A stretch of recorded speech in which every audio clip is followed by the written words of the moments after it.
Hello, my name is Stephen Lawry. I'm speaking to you from New York City. Really pleased to participate in this panel. I'm a senior associate at the Center for International Forestry Research. And today I want to talk about some research that we're engaged in, that I'm engaged in with colleagues from a variety of institutions that aims to better understand the contextual factors affecting interventions in tenure security in sub-Saharan Africa. As a general observation, there's been arguably a failure to take account fully or sufficiently of the contextual factors within which people govern their local land allocation and use arrangements.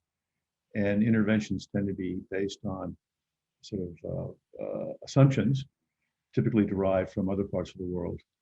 And one effect is that we've seen, once again, as a generalization, relatively poor uptake or response to tenure interventions, such as titling or land rights certification.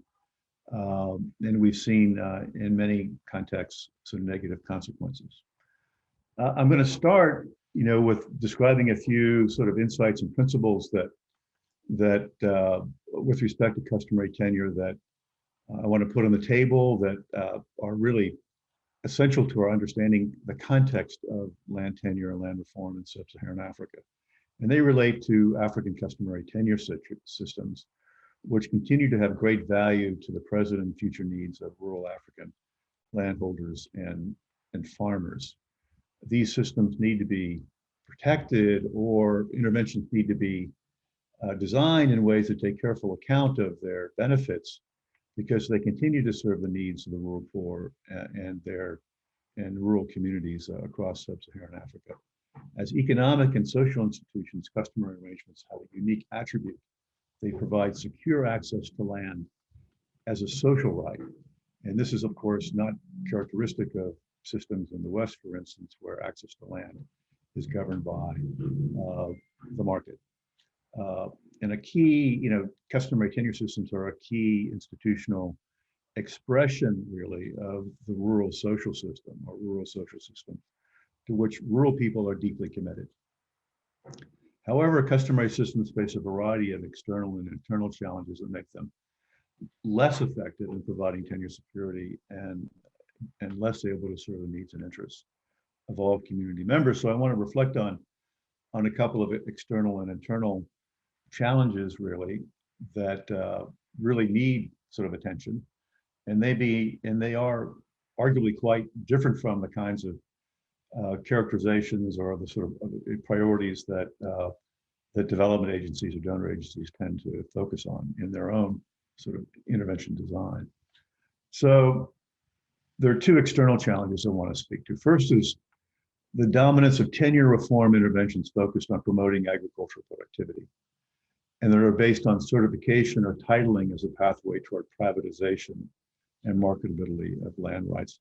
I want to emphasize this first point about the sort of emphasis, the argument that the customary tenure institutions, customary land rights are insufficiently secure to motivate farmers to make the kinds of investments, long-term investments, conservation investments, for instance, in land that would enhance agricultural productivity over the longer term. This is based on a couple of misconceptions. One is that tenure security is weak. It's often very, very strong. And then and this is a very important point, sort of a lack of understanding that the rural African household is not wholly devoted to agriculture as a source of livelihood. Agriculture remains vitally important, but increasingly, and really for some decades now, non-farm income is of great importance to overall household livelihood and well-being. And in fact, we're finding a very strong relationship between access to non-farm income as a source of investment in agriculture. And in fact, a more significant factor than tenure security with respect to agricultural investment may be access to non-farm income. So this is, understanding the economic strategies more holistically of the rural household are very important in terms of understanding what kinds of interventions might be most efficacious. Tenure interventions might be most efficacious. So that's really the second point. And also policies and interventions need to be aimed at protecting the socially inclusive character of customary tenure and addressing problems of what we call customary privilege, which is something I'll come to later on. Second external challenge is that large areas of land are being allocated to medium-sized and large-scale farms under leasehold or freehold tenure on historically customary land. And this land is being allocated to people from outside of the communities. And there needs to be greater, there's scope for this in development planning and development in rural areas, but it needs to be done in ways that better account for the consequences to customary land available to smallholders. Now, there are two internal challenges I want to speak to. One is that there's changes going on within customary land institutions that are kind of accommodating a greater emphasis on formalization and marketability and moving away from, with consequences to the social character of customary tenure institutions. Traditional authorities have been called on to serve interests other than their traditional constituents, and there's a need for renewed clarity on their roles as administrators and stewards of customary systems. And a final challenge, and this is a very important one, is the failure of customary tenure systems, institutions, as largely patriarchal systems, to provide equal legal standing and rights to women and other marginalized community members within the framework of customary practice and jurisprudence. Now, there are reasons to be concerned that sort of titling would not necessarily benefit women. The patriarchal regime continues to operate, and women, we found in many settings where land has been privatized, if you will, are worse off in terms of their rights standing than under customary tenure systems. But the customary systems don't perform in ways that women expect them to, and that has consequences to poverty, to outcomes outside of marriage, as divorcees or widows.